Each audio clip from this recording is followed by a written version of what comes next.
आइए शुरू करते हैं प्रश्नावली 9.2 बीजीय व्यंजक एवं सरसंहिकाओं के अंतर्गत पहला प्रश्न है कि निम्नलिखित एक पदी युग्मों का गुणनफल ज्ञात कीजिए। ये एक पदी युग्म दिए हुए हैं यहाँ पर, जैसे ये 4 और 7 इनका गुणनफल करने के लिए क्या करना पड़ता है अभी हम पढ़ ही चुके हैं। हमें सबसे पहले जैसे इसको लिख लेना है, ऐसे जो अंक दिए रहते हैं, अंक माने जिनका जो उनके गुणांक रहते हैं। इसमें 4 स्वयं अकेला ही है तो 4 लिख लेंगे इधर, और 7p में क्या करना है, गुणा करना है 7 का, तो 7 यानी अंकों का आपस में गुणा कर देना है। फिर उसके बाद जो है ये चर राशि लगा लेंगे, तो कितना हो जाएगा 7 चौके ये बन जाएगा 28 और ये हो जाएगा p। बस इतना ही करना था। अब इसमें देखिए, इसमें 4p है ऋण के और 7p है धन के। तो देखिए इसमें क्या करना है, जैसे पहले बताया था, ये इन दोनों अंकों को इकट्ठा ले लीजिए, एक ऋण 4 गुणे 7 ये अंक हो गए। अब क्या करना है, अब ये p है, p में देख लीजिए कितना, एक p इधर एक p इधर है। इसका मतलब ये हो गया कि p का मतलब हो गया p की घात 1, तो इसमें घात 1 इसमें घात 1 ये कहलाता है। ये कहाँ से आ गया, जब कोई अंक चूंकि ये गुणा हो रहा है, तो गुणा हो रहा है तो इसका मतलब क्या हो रहा है, इनके आपस के घातें जुड़ेंगी। तो यहाँ पर एक p की घात 1 कहलाई, इसमें p की घात 1 कहलाई, तो अब इन दोनों को गुणा कर दिए, 7 चौके 28 ऋण के, और ये p और 1 और 1 ये तो p की घात 2 कैसा हो जाता है। इसमें देखिए, इसमें क्या दिया हुआ है, ऋण 4p और 7p की, इसमें भी करके देख लेते हैं। तो ऋण 4 ये है और इधर का गुणांक है 7, ये अलग हो गया। अब p में देखिए इधर कितने हैं, इसमें p में 1 है और एक p और एक ये, और q केवल एक ही है, ठीक, यानी जितने हैं एक ही q, तो हमें घात 1। तो क्या इसका आंसर कैसे लिखेंगे, 7 चौके 28 ऋण के 28 और p कितने बन जाएंगे, 1 और 1 2, और q का 1 माने अब आंसर में 1 नहीं लिखते हैं, क्यों, क्योंकि क्वेश्चन में नहीं दिया तो हमें आंसर में भी नहीं लिखना, p की घात 1 नहीं लिखते। चलिए इसका भी दे लेते,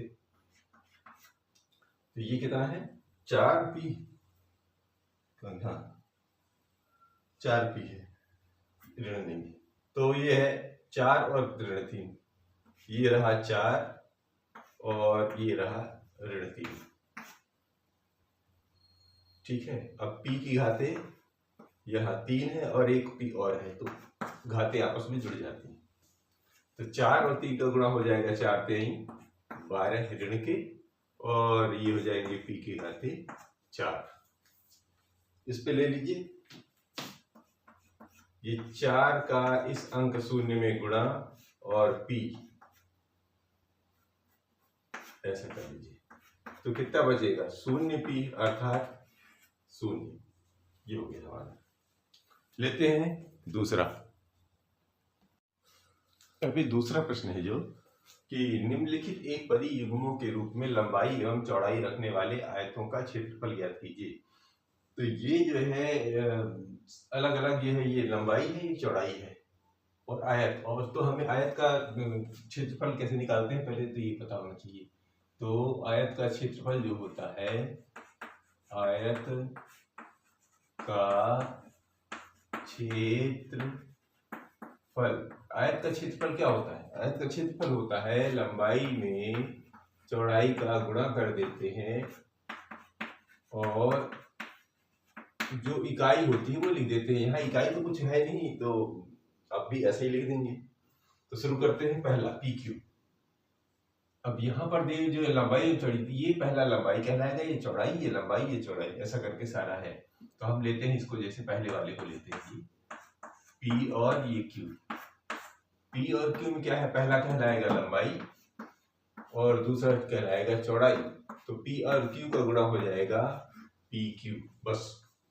क्यों, क्योंकि और कोई सब इसमें बीच में और कोई संक्रिया क्या बोलते हैं, कोई गुणांक तो है नहीं। तो इसका ले लेते हैं दूसरा, ये है 10m और 5m। चलिए क्या करना पड़ता है, जो अंक होते हैं पहले उनका गुणा कर लेते हैं, अभी थोड़ी देर पहले किया था। नहीं, पहले तो इसको वही लंबाई और चौड़ाई लिखेंगे पहले। तो ये रही 10m और ये रहा 5n। अब क्या करना पड़ता है, इन अंकों का आपस में गुणा, यानी 10 गुणे 5 और जो बचते हैं वो उनका गुणा, m गुणे n, अर्थात 10 बने 50 और m और n, ये हमारा आंसर हो जाएगा। इसका ये। तीसरा वाला लेते हैं, जरा देखते हैं। तीसरा दिया हुआ है 20x² और 5y²। चलो इसको देखते हैं। तो ये रही लंबाई, ये रही चौड़ाई। तो लंबाई हो गई 20x² और ये हो जाएगा 5y², इनका गुणा। अब क्या करना पड़ता है, अंकों का गुणा, यानी गुणांकों का। तो 20 गुणे 5 और इन दोनों का आपस में गुणा, तो ये अलग कर लीजिए और ये हो जाएंगे x² और y²। क्योंकि बीच में और कुछ है ही नहीं तो गुणा चिन्ह लगाओ तब भी, नहीं भी लगाओ तब भी। तो 20 पंचे 100 और x² और y², ये हमारा ये निकला है इसका, तीसरे वाले का। चौथा लेते हैं, 4x और 3x²। तो इन दोनों को लेते हैं। तो ये बना 4x में 3x² का गुणा कर दीजिए। अब देखिए ये एक जैसे गुणांक दिख रहे हैं ना, आधार एक जैसे दिख रहे हैं। तो पहले तो 4 और 3 का ही अलग कर लीजिए। अब इसका घात कितना, अब इसको देखिए लिखने का तरीका, जैसे अभी भी किया था, ये घात में है तो इसको भी घातांक बना लीजिए। तो घातांक हमेशा एक रहता ही है और आधार जब एक रहते हैं तो दूसरे का भी आधार आके यहाँ पर जुड़ जाएगा, बस इतना ही। तो 4 दिया 12 और x की घातें 2 और 1 ये 3, ये हमारा आंसर निकला है। उसको भी ले लीजिए। पांचवा 3mn और है 4np, यानी कि इस पे लंबाई 3mn है और चौड़ाई है 4np। तो क्या करना है, इन दोनों का गुणा कर दीजिए। 3mn में से 4np का गुणा कर दीजिए। अब क्या करना है, 3 में 4 का गुणा, 4 3 12, m एक ही है तो अभी ऐसे लिखते चले, m अलग अलग कर लो ना, वैसे इकट्ठा मत लिखो। 3 गुणे 4 पहले तो ऐसे लिख लेते हैं, वैसे आप जब बनने लगे तो फिर सीधे आंसर लिख देना। 3 में 4 का, फिर लिखना है m की घातें 1 है और n 1 धन 1 और p 1। इसका मतलब क्या हो गया कि 4 3 12 है, m 1 माने केवल 1, n कितने, 1 और 1 2, तो n की घातें 2 और p 1, तो आंसर में p 1 लिखते हैं। इस तरह ही हमारा दूसरा हुआ। लेते हैं तीसरा सवाल। प्रश्न तीसरा है हमारा कि गुणनफलों की सारणी को पूरा कीजिए। अब ये सारणी दी हुई है हमारी और ये सामने दिया हुआ है प्रथम एक पदी, यानी इधर जो अंक दिए हुए हैं ये एक पदी है और ये इनको पहला बोला है उन्होंने, और द्वितीय एक पदी माने यही चीज जो है इधर भी दिया है, इसको द्वितीय एक पदी दिया। अभी कह रहे हैं कि सारणी को भरना है, उदाहरण दिया है उन्होंने, कैसे करना है कि जैसे ये 2x है और ये 2x, इन दोनों को हाथ बढ़ाइए, कहाँ पर आएंगे, इस डिब्बे में, तो इन दोनों का गुणा करना है। यहाँ पर दिखाने की कोशिश की है, इसको नीचे बढ़ाइए, दोनों को बढ़ाइए, कहाँ पर आ रहे हैं, यहाँ 3x² आ रहा है, 5y आ रहा है ऋण का, तो 3 5 15x²y ऐसा। तो अब इसी को अनुसरण करते हुए सारे भरने हैं। तो शुरू करते हैं हम एक एक करके, चाहे ऐसे ले लेते हैं चाहे ऐसे ले लेते हैं, ये आपके ऊपर निर्भर है। तो अगर हम ऐसा शुरू कर दें चाहे ऐसा शुरू कर दें तो अच्छा ही रहेगा कि हम ऐसा एक एक लाइन से बढ़ते चले तो थोड़ा सा काम में और आसानी हो जाएगी। तो देखिए इन्होंने 2 दूनी 4 ये कर दिया है, ठीक है। हमें करना है 2 और 5 का, यानी इस वाले डब्बे पे। तो 2 और 5 का गुणा हुआ 10 और चिन्ह है ऋण का, तो ये हो जाएगा ऋण 10 और बचता क्या है, इधर x है और इधर y है, यानी इन दोनों का आपस में गुणा नहीं होगा, ये अलग अलग घातों के साथ रहेंगे।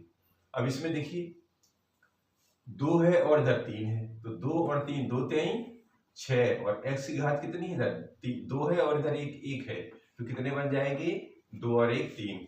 वहां पर अपन ने अभी जो पहले हल किया था वो अलग अलग लिख के जोड़ देते थे, यहाँ पर आपके पास जगह नहीं है, यहाँ पर आपको डायरेक्ट करना है, यानी आपकी प्रैक्टिस हो जानी चाहिए थी। तो x की घाते 2 और x की घाते 1, 2 और 1 3 हो गया। इसमें देखते हैं ये वाले लाइन में, तो 4 और 2 4 दूनी 8 ऋण के 8, और x है हाँ 1 x है 1 x, तो कितने हो जाएंगे x की घाते 2 और ये 1 y।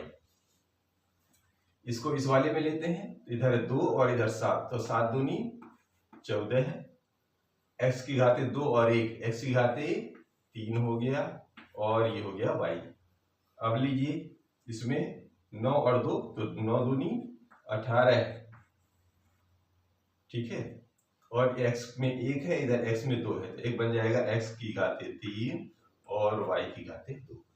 इस डिब्बे को लीजिए, तो यहाँ ये इधर चलेगा, ये इधर इधर आके मिलेगा, तो 5 सॉरी ऋण 5 और 2 5 दूनी 10, ये ऋण के 10, और ये इधर का पहले x और y। देखो अल्फाबेट जिस क्रम में चलता है हमको उस क्रम में ही लिखना है, यानी कि जहां भी x या y आएगा तो पहले x वाला ही गुणांक मतलब चर लिखेंगे, फिर y वाला लिखेंगे, ये ध्यान रखना बस। अब देखिए ये ऋण 5 और ऋण 5, ऋण 5 में ऋण 5 का गुणा आ जाएगा 5 5 25, और ये धन के हो जाएंगे, ऋण में ऋण का गुणा धन, और ये y में y का गुणा y की घाते 2, क्यों 1 y इसका 1 y इसका y की घाते 2। अब यहाँ पर आइए ऋण 5 और 3, तो ऋण 5 और 3 का ऋण 5 ही 15 ऋण के हो जाएंगे, और x की घाते 2 और ये y।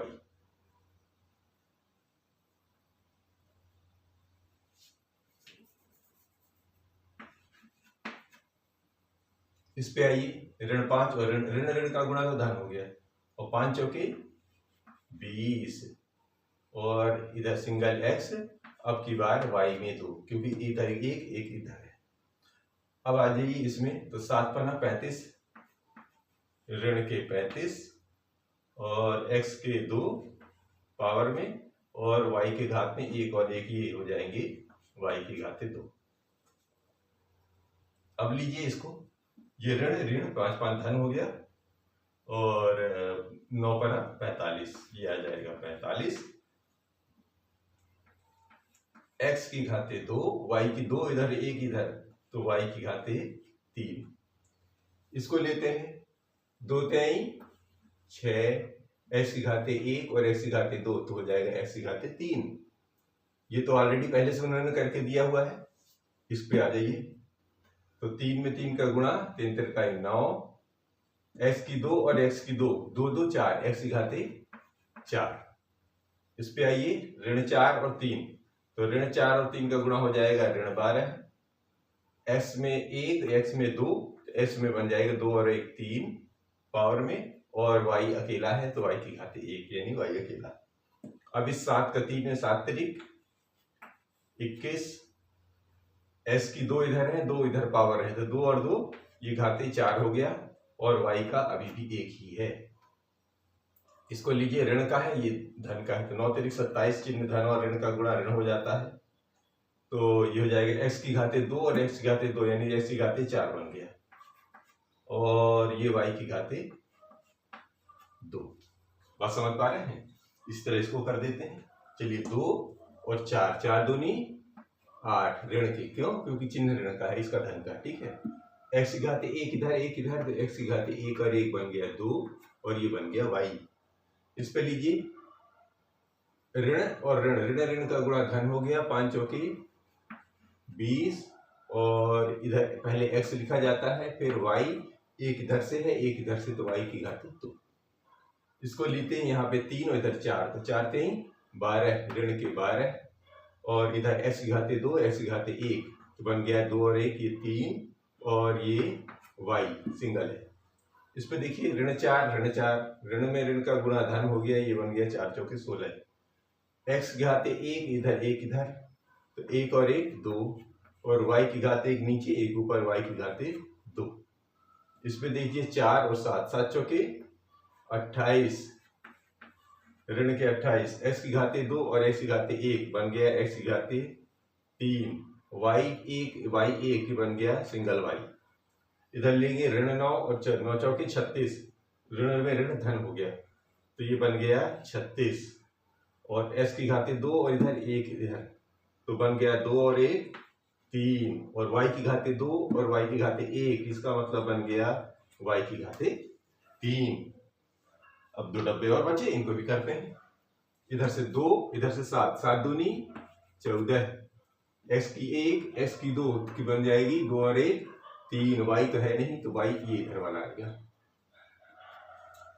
ठीक, इसको लेते हैं, ऋण है इधर ये धन है, तो 7 पना 35 लेकिन ऋण के, और x तो इसमें नहीं इसमें है, तो x² और y इधर 1 y इधर 1, ये 2 बन गए। 3 को लीजिए, फिर 7 7 तरीक 21 और इधर कितना है x के 2 x के बन गए 4 घाते और y अकेला है। इसमें लीजिए ऋण 4xy और इधर है 7 7 चौके 28 और x की घाते 1 x की घाते 2 x की घाते 3 और ये y की घाते 2। इसको 7 को लीजिए, इधर 7 7 49, x की घाते 2 x की घाते 2 बन जाएंगे x की घाते 4 और इधर 1 y y की घाते 2, इधर 9 और इधर 7 9 7 63 ऋण के, x की घाते 2 x की घाते 2 बन जाएंगे x की घाते 4 और y की घाते 2 और y की घाते 1 बन जाएंगे y की घाते 3। अभी ध्यान रखिए सारे एक पद ही बन रहे हैं, ये कोई अभी गुणांक के साथ तो आया नहीं है, तो ये धन और ऋण के साथ जब आएंगे मतलब अलग एक पदी का एक पदी में गुणा करने से एक पदी ही प्राप्त होता है, ये इसका भी प्रमाणीकरण होता जा रहा है लगे हाथ में। तो चलिए इसको और इसको लीजिए, 9 दूनी 18 ऋण के, x का 1 x का 2 बन गया x की घाते 3 और y की घाते 2। इसको लेते हैं ऋण 5y ऋण ऋण में ऋण का गुणा धन 9 पना 45 और इधर x की घाते 2 है और इधर y की घाते 2 और 1 इधर से मिलकर बन गया 3। इस पे लीजिए तो 3 और 9 9 तरीक 27, ये बन गया ऋण की, x की घाते 2 x की घाते 2 यहाँ पर है x की घाते 4 हो जाएगा और y की घाते 2। इसमें लीजिए ऋण 4 और ऋण का 9 चौके 36 ऋण के, x और x उधर, तो x की घाते 2 और x की घाते 1 और 2 3 मिल गया, y की घाते इधर 1 इधर 2, तो y की घाते 3। अब लीजिए इसको 7 और 9 9 7 63 ऋण के, और x की 2 इधर और x की 2 इधर, तो बन जाएंगे x की घाते 4, y 1 इधर है y 2 उधर है, तो ये बन जाएंगे y की घाते 3।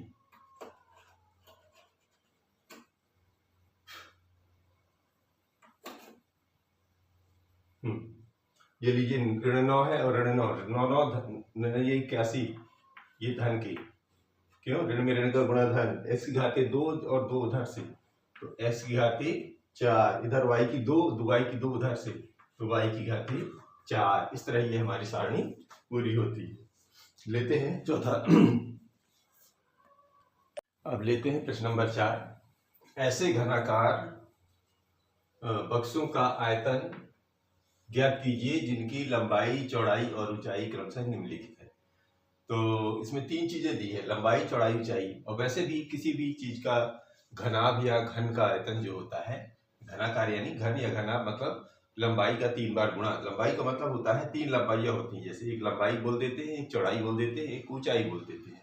तो हम पहले ये लिख लेते हैं कि इनका आयतन क्या होता है। तो घनाकार बक्से का आयतन, यहाँ पर सूत्र लिख लें फिर उसको अप्लाई कर देंगे बस। तो लिख लेते हैं घनाकार बक्से का आयतन। देखिए जैसे कि एक लंबाई होती है, इसमें ये 2D है, ये रहा 3D, तो लंबाई तो ये भी है, ये ऐसे ले लेते हैं, एक लंबाई, एक इधर लंबाई, एक इधर लंबाई। इस लंबाई जो बड़ी वाली को लंबाई बोल देते हैं, साइड वाली को चौड़ाई बोल देते हैं, और उसके ऊपर वाली को ऊंचाई बोल देते हैं, बस इस तीनों का गुणा कर देते हैं तो आयतन निकल आता है। यही काम इसमें करना है। तो क्या हो जाएगा, एक हो जाएगा लंबाई का गुणा चौड़ाई से, और चौड़ाई का गुणा ऊंचाई से। ये हमारा सूत्र होता है। अब इसमें देखिए ये बता रहे क्रमशः है, यानी ये इधर वाली लंबाई कहलाई, ये चौड़ाई कहलाई और ये ऊंचाई कहलाई। एक एक करके लेते हैं। पहला लिया 5a और 3a² और 7a⁴ आयतन लिखा हुआ है। अब हम इसका मान रखते चलते हैं। तो जी ये ले लीजिए 5a गुणे 3a² गुणे 7a⁴। अब करना क्या है, अंकों का गुणा, पांत या पंक्ति ऐसे लिख लेंगे, 5 गुणे 3 गुणे 7। फिर आघात, ये जो घात है, ये जो चर राशियां होती, चर राशि कौन सी, ए, इनका घात, इसका घात 1, इसका 2, इसका 4, इसका 1, इसका 2, इसका 4, बन गया कितना, 5 या 15, 15 सत्ते 105 और 1 4, 2 6 और 1 ये 7 हो गया। कुछ बात समझ पा रहे हैं? दूसरे का देखिए जरा, इसमें दिया है 2p और ये है 4p और 8r। क्या करना है, लंबाई में चौड़ाई का, चौड़ाई में ऊंचाई का गुणा, यानी कि 2p का गुणा गुणे 4p गुणे 8r। अब यहां पर देखिए सारे अंक देख लीजिए, 2 4 8, ये रहा 2, ये 4, ये 8, सारे गुणांक निकाल लीजिए और जो बचते हैं उनको p e q है, 2p 4p क्या p q है, q है, ये 4q, q ये q है, ठीक। तो यहाँ पर q लिख देंगे। तो ये जो p और ये q और ये r, इन सब का गुणा करेंगे तो 4 दूनी 8, 8 अठाई 64, p q r ऐसा लिख लीजिए। ये हमारे आंसर निकल रहे हैं। तीसरे वाले में देखते हैं,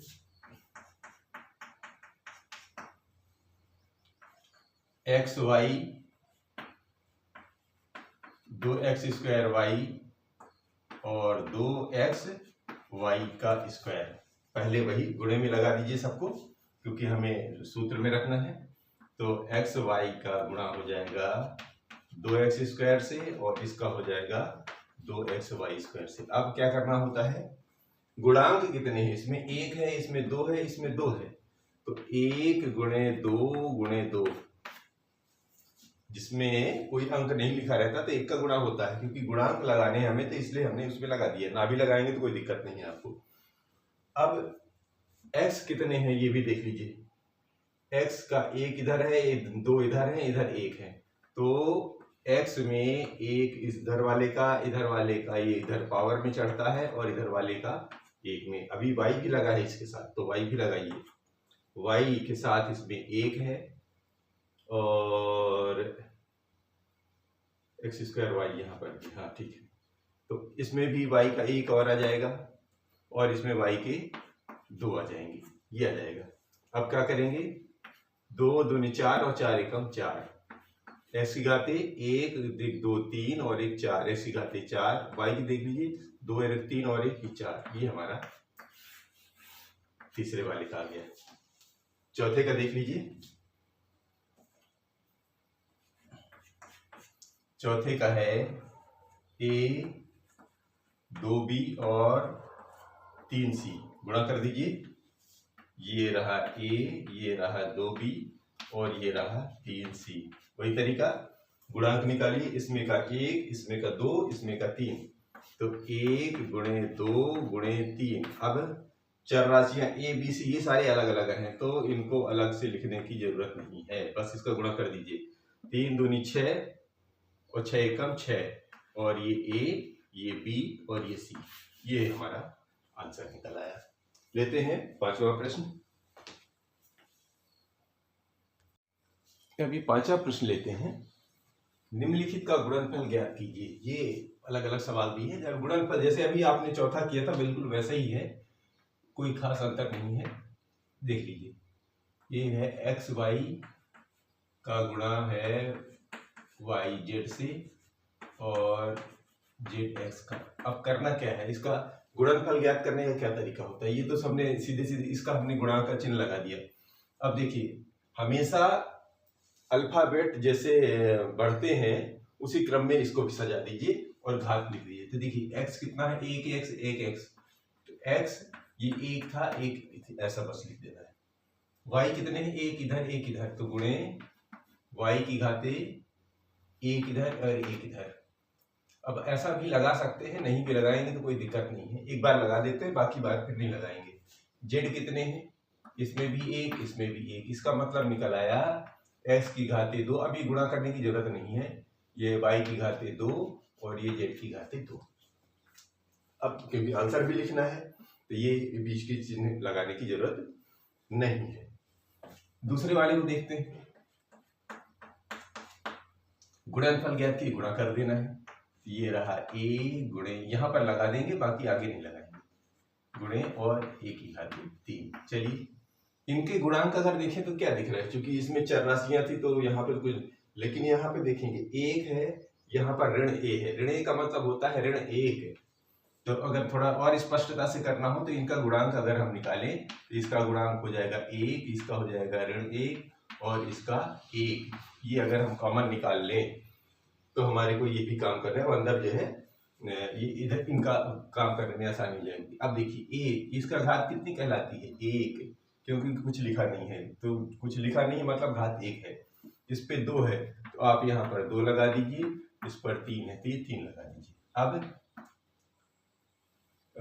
शुरुआत की जब हम प्रश्नावली कर रहे थे तो वहां पर हम लोगों ने सीखा था कि जब 1, 2, 3 एक ही प्रकार के जब अंक आए और उस पे जो संक्रियाएं हैं एक मतलब सम संख्या में आती हैं तो वो धनात्मक हो जाती हैं, और यदि विषम संख्या में आती हैं तो ऋणात्मक हो जाती है। देखिए, ये दोनों तो धन है और धन का गुणा जब ऋण से करेंगे तो ऋण आ जाता है। चाहे इधर से ले लेंगे, इस एक का इस एक में करेंगे तो ऋण आएगा, और इस ऋण का इस धन वाले में गुणा करेंगे तो ऋण 1 आएगा।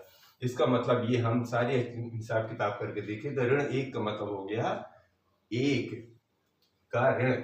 और अब हम 1 नहीं लिखेंगे क्योंकि अब हमें इसे आंसर लिखना है, तो ये जोड़ दीजिए 3, 2, 5 और 1 ये 6। ये समझ में आई। जैसे इनका गुणांक बनाया था, आंसर लिखते समय इनके गुणांकों से 1 हटा देंगे और चिन्ह लेने के लिए हमने इस्तेमाल किया है। चलिए तीसरा देखते हैं। तीसरा क्या है, 2 में है 4y का गुणा और 8y का स्क्वायर है और ये गुणे है 16 y की घात 3 की। तरीका वही है, सारे गुणांक निकाल लीजिए। गुणांक इस पर है 2, इस पर है 4, इस पर है 8 और इस पर है 16। अब क्या करना है, इधर ले लेते हैं y का, इधर तो कुछ y है नहीं तो उससे कोई लेना देना नहीं है। इधर y का 1, इधर y का 2, इधर y का 3। अब गुणा कर लीजिए जी।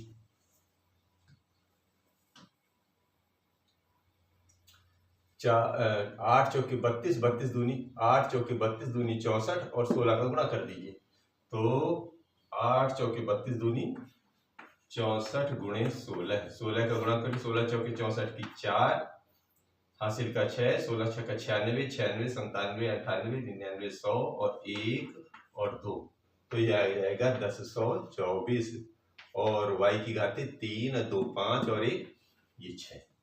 ठीक है, ऐसे करके गुणा कर लीजिए, कैसे भी करिए आप, गुणा करके बस निकाल लीजिए। अब आ जाते हैं चौथा। चौथा में क्या है, a का गुणा है 2b से और फिर 3b से, फिर 6abc से। तो शुरू करते हैं। गुणांक लीजिए, इसका 1, इसका 2, इसका 3, इसका 6।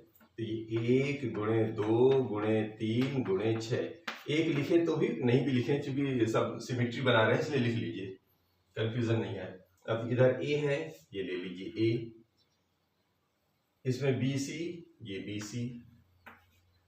अब एक a इधर से है तो इसमें एक में एक पहले वाला एक इधर वाला, B इसमें B है, B एक B इधर भी है तो B एक और एक इधर है, C इसमें एक था इधर भी एक है तो एक और एक।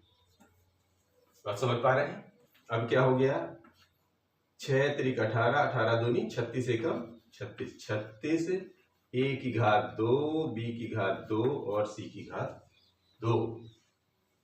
इसको यहीं पर कर लेते हैं। m, np, mn और np, तो इसको ले लीजिए, ये m गुणे ऋण mn गुणे mnp, पांचवा वाला। तो शुरू करते हैं। एक गुणांक एक गुणांक एक गुणांक, अगर आपने इसकी प्रैक्टिस कर रखी हो तो अब हम एक ना लिखें, पहला दूसरा तीसरा विषम संख्या में है, विषम संख्या में तो चिन्ह आ जाएगा। एम एन पी के रूप में है तो एम वाला ले लीजिए, तो एम के कितने, एक एक इधर से एक इधर से, नहीं एक इसका एक इस बीच वाले का एक इसका। एन कितने हैं, एक इसका एक इसका, यानी एक और एक। पी कितने हैं, इसी घर का है, एक ही है, एक लगा लीजिए, बाद में आंसर के समय छोड़ दीजिएगा। तो ये हमारा बन गया m की घाते 3, 1 2 3, n की घाते 2 और p की घाते 1। एक लिखने की आवश्यकता नहीं है क्योंकि ऑलरेडी एक अपने आप होता है। ठीक है, आगे लेते हैं।